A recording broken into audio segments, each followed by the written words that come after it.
Namaste. My name is Janapati Das. We are continuing with our Bhagavad Gita reading. I'm sorry, my phone is kind of full. It tends to cut off in sort of odd places, and so I apologize for that until I figure out how to free up space, and maybe I got to buy more storage in my phone. But we're going to continue from the, I believe it's chapter 2, text 12, where we left off, and we're just going to start with some chanting. So please join along.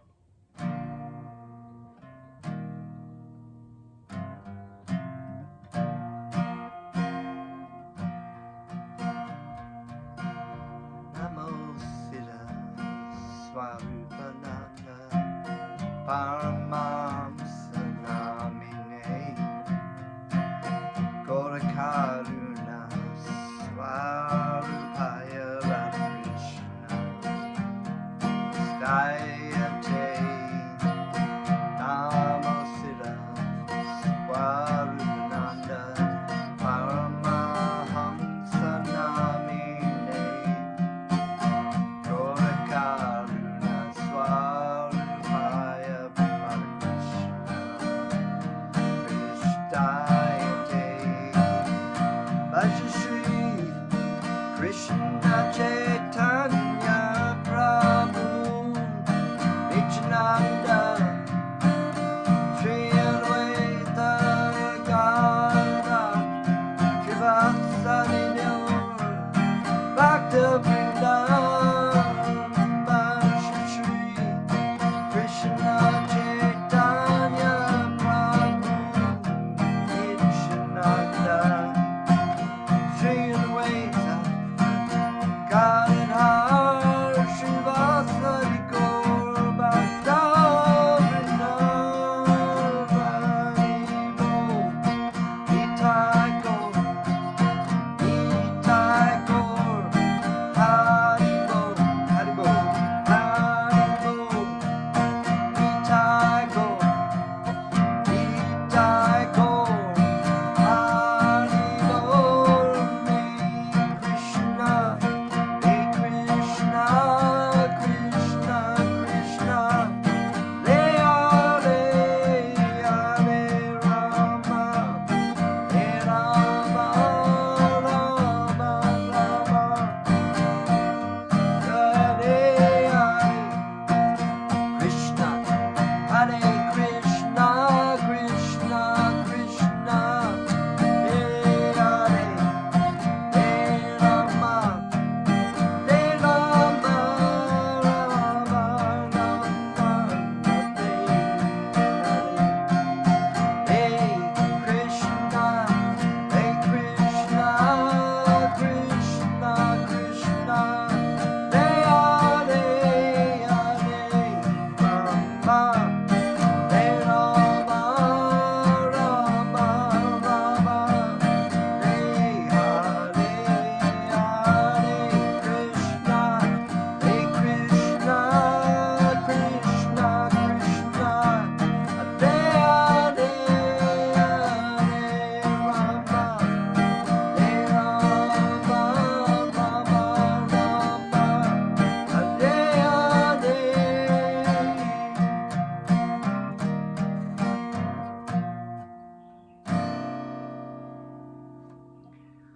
Haribol, Haribol, Krishna, Om Namo Bhagavate Vasudevaya. I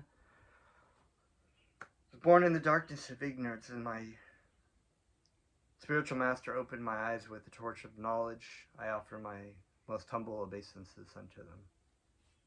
So I'd like to take this offer to offer my respects to you and to pay my obeisances to my spiritual master, Jagaguru Siddha Swarupananda Paramhamsa Srila Prabhupada. We are continuing. I'm going to just read the verse from text 12, chapter 2. Arjuna basically had been surrendering and putting forth questions about why, he should have to kill his family members on the battlefield. And he, Krishna basically, after listening to him patiently, smiled, right? And was trying to kind of start to begin to impart to him the Bhagavad Gita. He said, in text 11, while speaking learned words you are mourning for what is not worthy of grief, those who are wise lament neither for the living nor the dead. And we had talked about this idea of what a true wise man and a true pure devotee, a devotee of Krishna, how they approach these situations and the difference between lamentation and compassion. And we had gone to this text 12, Natare vaham jatu na samna tvam neme janadhipat na chaiva na bhavishamahad sarve vayamata param. That is a very famous verse. Never was there a time when I did not exist, nor you, nor all these kings, nor in the future shall any of us cease to be. So Krishna is basically explaining, beginning to explain, open up this sort of philosophical idea about who we are.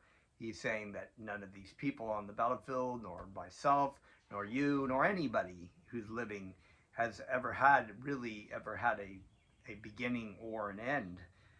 Maybe in a physical sense, definitely in a physical sense, but not in the true sense, in the spiritual sense. So we had read this verse, and this is where we left off. The same Vedic truth given to Arjuna is given to all persons in the world who pose themselves as very learned but factually have but a poor fund of knowledge. And Bhaktivedanta Swami Prabhupada's famous saying, poor fund of knowledge, basically is a lot of people, they think that they have, this is the basic kind of like cornerstone of epistemology and philosophy. What is knowledge, right? And how is it gathered, right?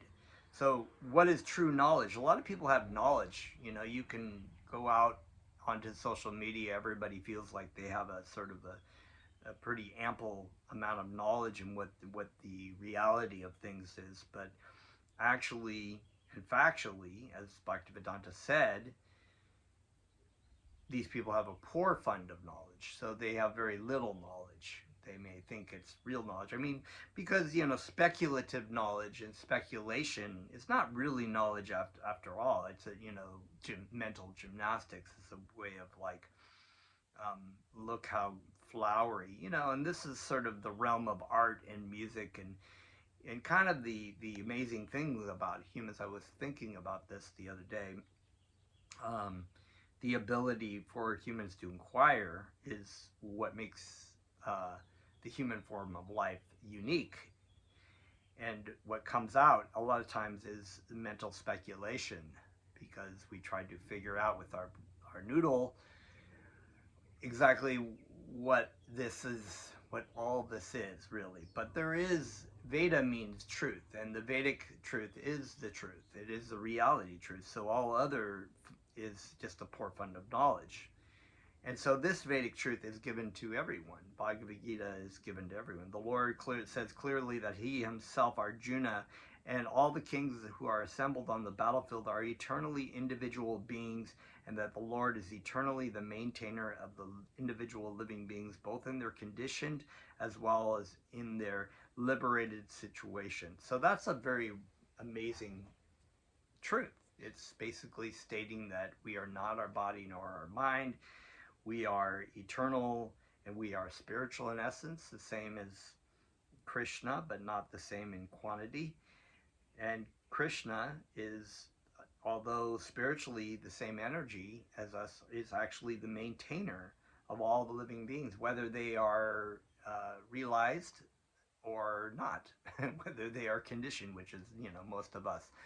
It's like, I had this kind of joke that was sort of like April 1st is the April Fool's Day, which is really a play on words for me. I always think like that is the epitome of all living entities in the material world is their day. They're April Fools. They're fools for coming, for trying to be God and not realizing who they really are. The Supreme Personality of God, it is the supreme individual person, and Arjuna, the Lord's eternal associate, and all the kings assembled there are individual eternal persons. So that's number one. That's a pretty major and radical thing to know, who are you? And this is the first thing that we actually teach in meditation is who you are, is the identity of the living entity. And so this is what Krishna is telling Arjuna. And it's a very pretty radical, because most people in the material world think that they're their body, they think that they're their mind, they think that they're their desires in their mind, they think that they're their skin color, they think that they're, some nationality or some kind of identity of, whether male or female, whatever that their mind's desire wants. They feel like they're homosexual or heterosexual. So these are all designations of the body and the mind and the realm of the mind. And Krishna is basically saying this is not really who you are. And the point of self-realization is to come to know who you are. And so this is the first crux of the problem in Arjuna's argument, is that you're mourning for, no one should, a person who's wise should not mourn for the living or the dead, because they're eternal spirit souls. So they should know about their eternality. It is not that they did not exist as individuals in the past, and it is not that they will not remain eternal persons. Their individuality have existed in the past, and their individuality will continue in the future without interruption. Therefore, there is no cause for lamentation for anyone. That is a summary of this kind of thing that I think that many people have that sort of anxiety, and it doesn't sit well with people, because philosophically people don't, they feel like you go through, like you're created, you come into being, and then you are end, and then your existence ends, and that's a real difficult experience for people who have to lose their loved ones to death, because they feel like, and it is an argument. This is something I had with a family member I was discussing. I said, deep down in your heart, that this is not the end. You can feel it. And he did agree with me that he felt like that it wasn't the end, because he sensed it. And that's what the anxiety is. It doesn't work right, and it doesn't work right to be thinking you're the body in this material world, because it isn't true. It's not true, and deep down that it's not true. But you try to find. It's like trying to paint this birdcage, as my spiritual master would say. The body, the external part of the body and the mind is like the birdcage, and the bird is never getting spiritual food. It's never getting recognition, but you're doing so much for the birdcage. But eventually even the birdcage will break down, and then the bird will be dead. It's like two. So the Maya body theory, that after liberation, the individual soul separated by the covering of Maya or illusion will merge into the impersonal Brahman and lose its individual existence, is not supported herein by Lord Krishna, the Supreme Authority. So there is a school of thought, and we've discussed this before, called the Maya body. Maya means not this. It means the illusionary, the truth of illusion. It means that Maya or material energy is more powerful than the living entity. And so this is a school of yogic thought. It's very prominent. It's also called impersonalism, meaning that so there is a sort of spiritual awareness of not being the body, but the final conclusion is that there is no individual soul too, but that this is just oneness. Everyone is just one God.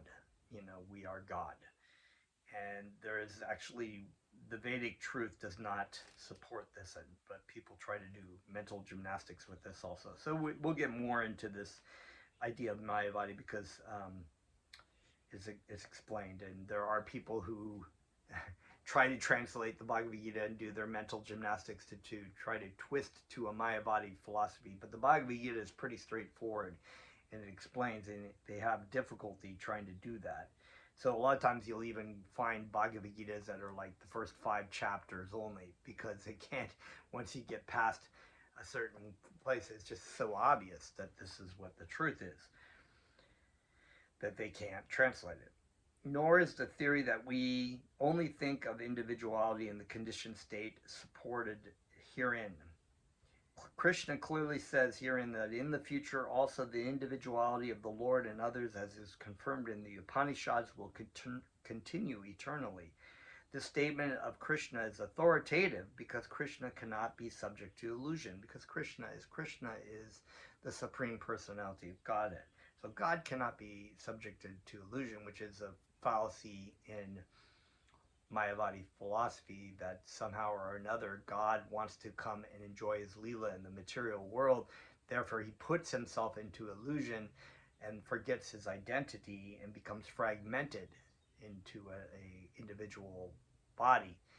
But in this fragmented state, they have to meditate to become whole again. And only the spiritual masters, so-called spiritual masters and gurus of this philosophy will oftentimes manipulate and use their disciples for whatever means, because they're like, I am God and you are God also, but you do not realize, so you have to do what I have to say. And so there's a lot to be said about that, actually, because Krishna cannot be, God can never become under illusion. That defeats the purpose of all knowing and all, Krishna being the Supreme Personality of Godhead. He never puts himself into illusion. There's no need to go into an inferior state of the material existence to enjoy your Leela, and be put into illusion. It's all just like crazy, cray talk. So Mayavadi philosophy is not supported by the Vedic truths at all. So if individuality is not a fact, then Krishna would not have stressed it so much for even for the future. The Mayavadi may argue that the individuality spoken of by Krishna is not spiritual but material. Even accepting the argument that individuality is material, then how can one distinguish Krishna's individuality? Krishna affirms his individuality in the past and confirms his individuality in the future also. He has confirmed his individuality in many ways, and impersonal Brahman has also been declared to be subordinate to him. We've talked about this, the different God realizations or different energies of the Supreme Personality of Godhead. There's Bhagavan. Bhagavan means the Supreme Personality of Godhead. Bhagavan is Satchidananda Vigraha. So it's eternal, full of bliss and knowledge, and is a spiritual form eternally. And we are also Satchidananda Vigraha in our Jivatma form, in the true form, the Jivatma form. In the material form, we are not eternal, right? And this is what Arjuna was lamenting about, was that there is this sort of end coming for the bodies, right? Thought shit is not happy at all. We're never happy. I mean, can you really find any true happiness or satisfaction in this material world? I mean, look around. People are so unhappy. They're so completely angry and just, it's like crazy. Right now they've got these, anti-Trump or Elon Musk protests going around, and people are just like punching each other and destroying each other's property and running into people and blowing up Tesla places. It's like they're not really happy at all. So, and vice versa, And so Satchidananda, Ananda, eternal. They're not eternal. They're not full of bliss, and they're not full of any kind of real knowledge. As I said here earlier, that there is a poor fund of knowledge that many people have because of the ignorance of thinking that they're their body. That creates a whole wave of mental speculation and basically incorrect knowledge. And because they do not understand the vigraha, the spiritual form, that's the self-realization part. He is confirmed in individuality in many ways, and impersonal Brahman is declared to be subordinate to him. So Krishna has that. He also has the expansion of Paramatma, which is the realization of the Lord in the heart, the expansion of Krishna, the Holy Spirit, or the expansion of Krishna that's in our heart while we're in the material world, and the impersonal Brahman, right? Which is what the Mayavadis consider to be the all in all. But it is not Brahman. Brahman is just the energy from the body of Krishna. Krishna is Para-Brahman. He is the source of the Brahman. Krishna has maintained spiritual individuality all along. If he is accepted as an ordinary conditioned soul in an individual consciousness, then his Bhagavad Gita has no value as authoritative scripture. Yeah, I mean, we come to the conclusion, everything that we're talking about being the truth of the spiritual essence of the living entity, and that Krishna is spiritual and Krishna is the source of all these things, and our purpose is to engage in loving service to Krishna. These are the foundations of the Bhagavad Gita. So that if you try to say that the conditioned soul, if Krishna is an ordinary man, or that we are material, then the Bhagavad Gita, there is no meaning to the Bhagavad Gita, which is why a lot of these people who translate these things translate it incorrectly, or they get way off the mark into their own interpretations of things, and so they don't understand, which comes to the conclusion of it being very, very important that you have the Gaudiya Vaishnava Sampradaya, the spiritual master lineage of people handing down the absolute truth, so you don't have a poor fund of knowledge for him. A common man with all the 4 defects of human frailty is unable to teach that which is worth hearing. That's a great saying.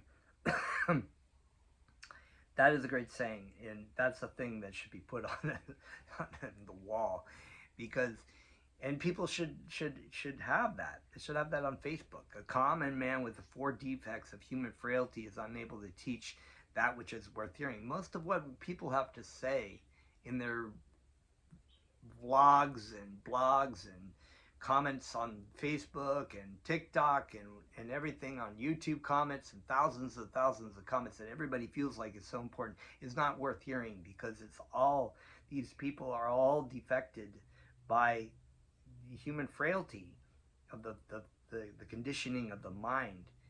And I don't know if they talk about those in this particular purport, but some of them they include, I can see if I can get all of them, that we are subject to illusion. We are prone to make mistakes. That the senses themselves are not capable of, are not all powerful. We can't see beyond our own scope of vision.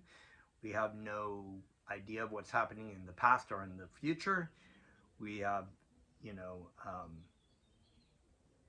our senses are limited. So how can we actually encapsulate the absolute truth through our own means? We can't.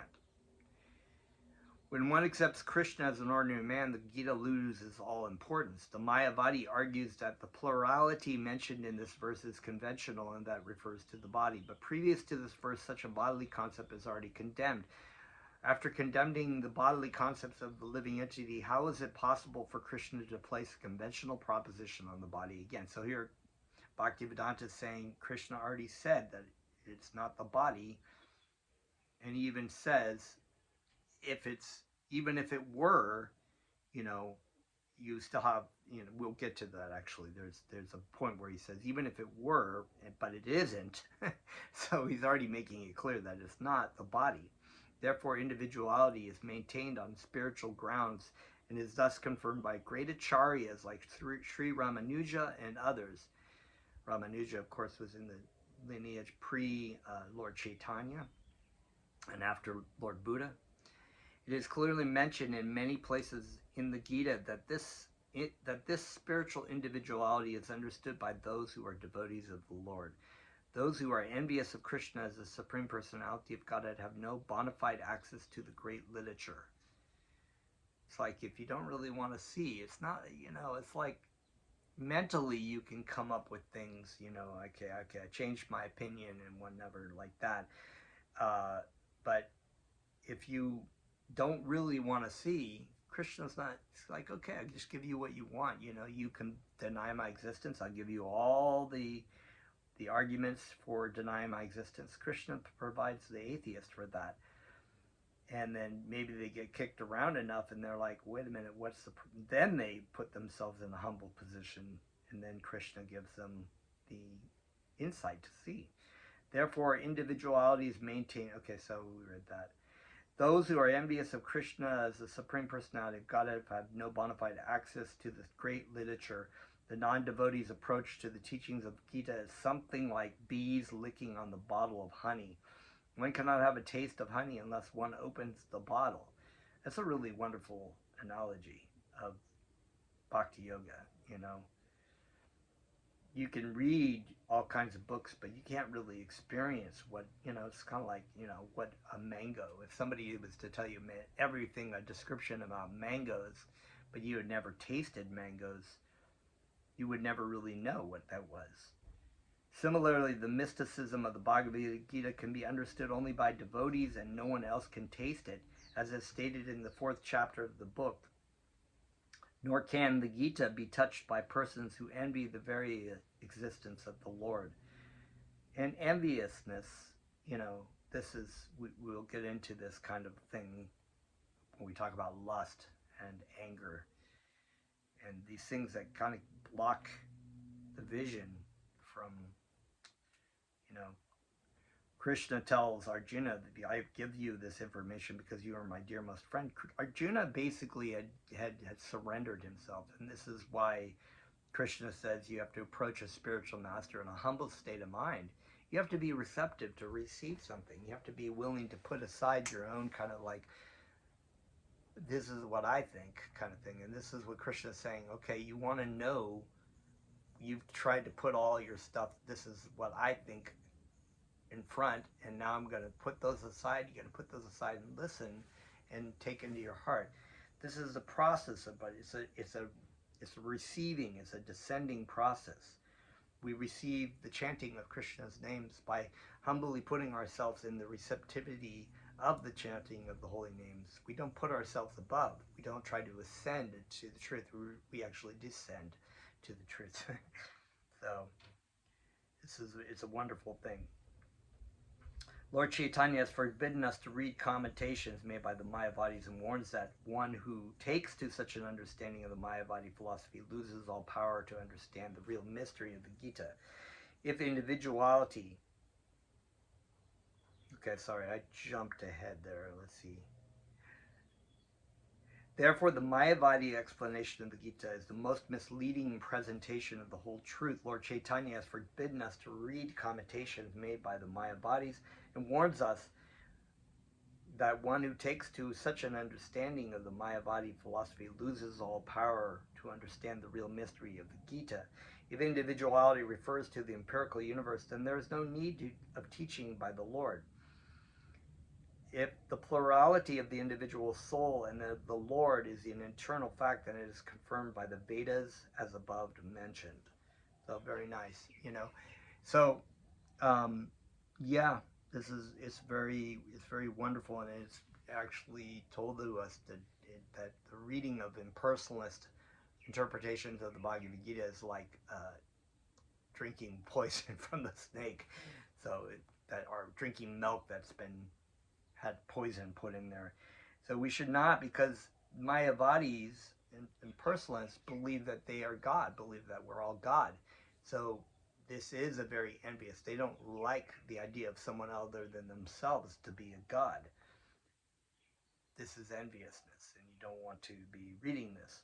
So text 13, Dehenosmin yata dehe kamaram yavanam jara tata dehantara praptiya dirastatra namuyati Deina, of the embodied, Ashmin, in this, Yata, as, Dehe, in the body, Kamaram, boyhood, Yavanam, youth, Jara, old age, Tata, similarly, Dehantara, transference of the body, Prapti, achievement, Tira, the sober, Tatara, thereupon, Na, never, Muyati, deluded. So another great verse. I love these 12 and 13. They go together. As the embodied soul continually passes in this body, from boyhood to youth to old age, the soul similarly passes into another body at death. The self-realized soul is not bewildered by such a change. This is a great verse because these two verses, first Krishna tells Arjuna, these are nobody here is going to die, really. So then it's like that begs the question, what does that mean? It means that we're not the body, because the embodied soul, the living entity in the body, is actually moving through this body, and we can see the changes that our body goes through. We know, we've seen pictures of baby pictures, and young adult pictures, and then middle aged, and then maybe older pictures. So we know that the body is changing, because this sort of sense of being, of feeling, you're like, wow, I'm already 55 years old. I remember when I was 21 or whatever. I had just recently gone to the memorial of my father, and they had all these, little pictures of like 1940s, 1930s, 1940s, 1950s, all the way up to today, to up to the point the 2020s. And my father passed away in January at the age of 86, and so there were pictures. And you could see in the 1930s, there's he was a cute little boy, a little rascally boy, 5 years old, and you could see him grow, and when he was getting bigger, and he was a young adult, or he was in the Navy, and then as he got older and older and more gray and a little bit more bigger, and maybe his body changed, but he always kind of felt the same. Even when I was talking to him, it was just, he was kind of sensing that. Because the living entity doesn't age. We just move through, and we continue, we've come, and we continue on. And this is what it says. But it also, this really important point at the end says this, the self-realized soul. That is a word in the Sanskrit, dhiras. And dhiras means the sober one. And so I love this verse, because he's not bewildered. He's not worried. They're not bewildered. They are self-realized. They're pure devotees. They understand. They're not intoxicated by the material existence. Oh my gosh, what's gonna happen to me, or I'm gonna die, or they understand this is what happens. We go through this age. We go on to another body incarnation, and this is a sober realization. It's very clear-minded. When you're sober, you're clear-minded. I've kind of learned from that. When I was younger, I used to drink and get drunk, and then I would be like, oh yeah, I wonder what these sober people at the party, are they having fun? And then being in this situation now for many decades, of when I go to weddings, and I'm just like, oh my God, these people they're like blubbering, and they're like thrown up in the bushes. That was me. And I'm like, it is such better situation to be clear-headed and sober, because you'd be the one who drives home. Purport: since every living entity is an individual soul, each is changing his body every moment, manifesting sometimes as a child, sometimes as a youth, sometimes as an old man, yet the same spirit soul is there and does not undergo any change. We're perceiving this change, but we are not changing. This individual soul finally changes the body at death and transmigrates to another body. And since it is sure to have another body in the next birth, either material or spiritual, there is no cause for lamentation by Arjuna on account of death, neither for Bhishma nor for Drona, for whom he was so much concerned. So Krishna is telling Arjuna, it's better to be compassionate for these people, to compassionate for the living entity, and to educate them that you're not going to die. Your body is just changing. Everybody's bodies are changing. And there is a reason linked to karmic reaction that is a little bit more extensive. And then we're going to get into this book a little bit later when we get into karma yoga. And why we're having this existence in the material world, and what kind of experiences we're having, why we're having them. So, but a person who's sober, there is no cause for lamentation. You should be compassionate and say this person is unnecessarily suffering. This is what my spiritual master was trying to outline. You know, the person who is lamenting is not very wise, but the person who's compassionate is the wise one. You know, you're not dying. Don't worry. You'll be okay. Just chant Krishna's names, you know. It's not easy to do this. None of this existence in this body is easy, but, you know, there's nothing to be concerned about. Nor should you be concerned for all these people that are supposedly your family members. Rather, he should rejoice for the changing bodies from old ones to new ones, therefore rejuvenating their energy. That's the general thing. Such changes of body account for varieties of enjoyment or suffering according to one's work in life. That's the karmic reaction, right?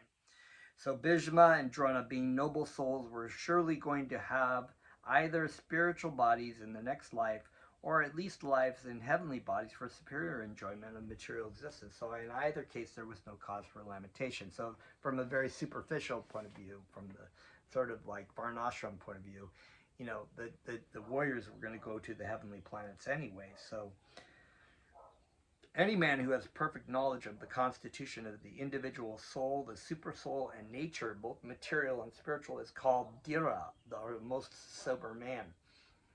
Such a man is never deluded by the change of bodies. The Mayavadi theory of oneness of the spirit soul cannot be entertained on the ground of that the spirit soul cannot be cut into pieces as fragmental portions. Such cutting into different individual souls would make the supreme cleavable or changeable against the principle of the supreme soul being unchangeable. So that's a pretty Krishna, the spirit soul, and we're going to get into the descriptions of the spirit soul as being not unchangeable, not capable of being destroyed by fire or wind, is eternal, is immutable, so many things about that, because it's spiritual energy. It's not affected by material existence. As confirmed in the Gita, the fragmental portions of the Supreme exist eternally, Sanatan, and are called Kshara. That is, they have the tendency to fall down into material nature, so that the living entity is marginal, so it's in between material and spiritual. It's like a spark comes from the sun, or a beam of sunlight. Depending on its desires, it can go to Krishna or it can go to Maya Devi.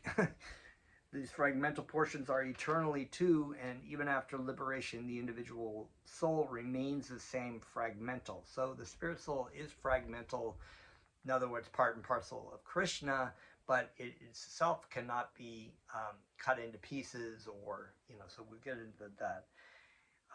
But it is not the same as far as quantity as Krishna, but it is in the same spiritual energy as just in the same way that a sunbeam would be the same energy or same sunlight coming from the sun, right? It has the same quality. So that's the difference. It's not that it is the sun and it's been fragmented into pieces, but it is eternally fragmental. But it is also one in will. When one in will, it is one in the same. So it's a Chinta Veda Veda Tattva, as Lord Chaitanya said, simultaneously one, but the different. But once liberated, he lives an eternal life of bliss and knowledge with the personality of Godhead. The theory of reflection can be applied to the super soul, who is present in each and every individual body and is known as the Paramatma, who is different from the individual living entity. When the sky is reflected in water, the reflections represent both the sun and the moon and the stars also. The stars can be compared to the living entities, and the sun or the moon to the Supreme Lord. The individual fragmental spirit soul is represented by Arjuna, and the Supreme Soul is the personality of Godhead Sri Krishna. They are not on the same level, as will be apparent in the beginning of the 4th chapter. If Arjuna is on the same level with Krishna and Krishna is not superior to Arjuna, then the relationship of instructor and instructed becomes meaningless, right? You can't take shelter of somebody who is an equal to you. If both of them are deluded by the illusory energy, Maya, then there is no need of one being the instructor and the other one the instructed. Such instruction would be useless because in the clutches of Maya, no one can be an authoritative instructor. So that's what this poor fund of knowledge. So you have all these people in this material world trying to give knowledge, what they kind of like fathom as sort of the absolute knowledge. But because they are under the illusory energy of Maya and the three modes of material nature to a certain degree or another, they're actually in illusion. They're not qualified to be a true teacher. Such instruction would be useless because in the clutches of Maya, no one can be an authoritative instructor. Under the circumstances, it is admitted that Lord Krishna is the Supreme Lord, superior in position to the living entity Arjuna, who is a forgotten soul deluded by Maya. So here already we have set up some ideas of like the identity of the living entity, the spirit soul, not being the body, not being the mind, and the prelude of like the importance of approaching the spiritual master or representative of the Supreme Lord, who in themselves have also approached the spiritual master, and so on and so on, in a disciplic lineage all the way back to Krishna. So this is what we represent when we see Krishna and Arjuna, you know, the living entity and the Supreme Lord. And the living entity, who is the spiritual master, like my own spiritual master, is an expansion of Krishna. Krishna's mercy.